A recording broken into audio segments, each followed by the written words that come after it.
SK텔레콤 해킹 사태로 인해 정부 고위 인사들의 통화 상세 내역이 빠져나갔을 가능성도 있는 걸로 확인됐습니다. 우리 안보와 직결되는 기밀 사항들까지 외부에 유출됐을 수 있다는 우려가 나오고 있는 겁니다. 먼저 안지현 기자의 단독 보도입니다. CDR, 다소 생소한 이 단어는 우리말로 통화 상세 기록입니다. 특정인이 누구와 어디서 얼마나 통화했는지 내역을 확인할 수 있습니다. 주요 인사의 휴대폰 번호를 알면 그 휴대폰 번호와 자주 연락했던 사람이 누구고, 그다음에 기지국의 위치가 식별이 되니까 동선이 어떻게 된다, 이걸 파악할 수 있다는 거죠.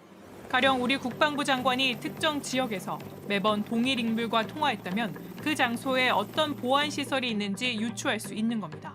이건 가상이 아닌 실제입니다. 통신사 해킹 사례를 분석한 미국 한 보안업체의 보고서. 해커 배후엔 중국이 있고 목적은 CDR, 즉 통화 상세 기록 탈취라고 적시했습니다. 정부 주요 관계자의 통화 상대와 빈도, 동선을 파악해 행동 패턴을 완성하려는 의도로 보인다고 설명했습니다. SK텔레콤 해킹으로 유출된 걸로 확인된 유심 정보는 2,695만여 건, 상업적 요구나 거래는 없었습니다. 전문가들과 민간합동조사단이 특정 국가의 정보전 차원 해킹으로 잠정 결론 내린 이유입니다. 제가 계속 보는 건 통화 기록이에요. 통화 기록이 이미 나간 건 회수 자체도 안 되기 때문에, 그래서 통화 기록 유출 여부를 확인해야 된다라고. SK텔레콤은 CDR 유출 가능성은 낮다고 밝혀왔습니다. 하지만 민간합동 조사 결과 CDR이 보관된 서버에서도 악성 코드가 발견된 것으로 취재됐습니다. 또 CDR이 암호화되어 있지 않은 사실도 확인됐습니다. 누군가의 손에 우리 국가기밀이 들어갔을 우려가 점점 커지고 있습니다. JTBC 안지연입니다. 보신 것처럼 SK 해킹 사태 배후로 중국 해커 조직 가능성이 제기되고 있는데 기밀 유출 우려까지 나오고 있는 상황입니다.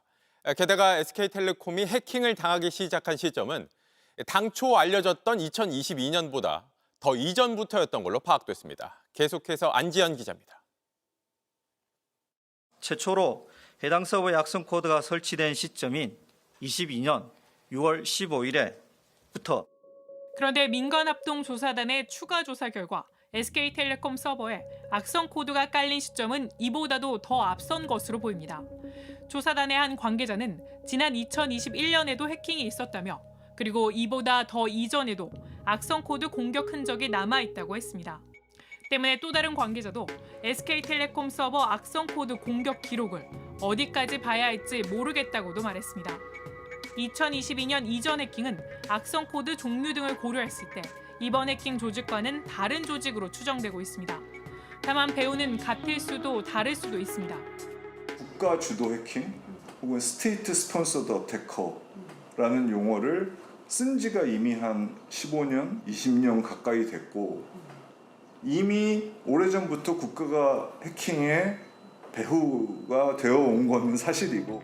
미국 보안업체 보고서는 장기간에 걸친 정밀 추적으로 특정인의 기반 정보를 확보하려는 게 목적이라고 설명했습니다. 국가 배후 조직에 의한 국내 해킹 피해는 지난 2023년에 비해 지난해 60% 늘어났습니다. 민간합동조사단의 조사 결과가 나오면 우리 경찰도 해킹 세력의 추적을 이어갈 예정입니다. 하지만 대부분 중국에 거점을 둔 조직 범죄여서 추적이 쉽지는 않습니다. 국가 간 정보 전쟁은 이미 현실입니다. JTBC 안지연입니다.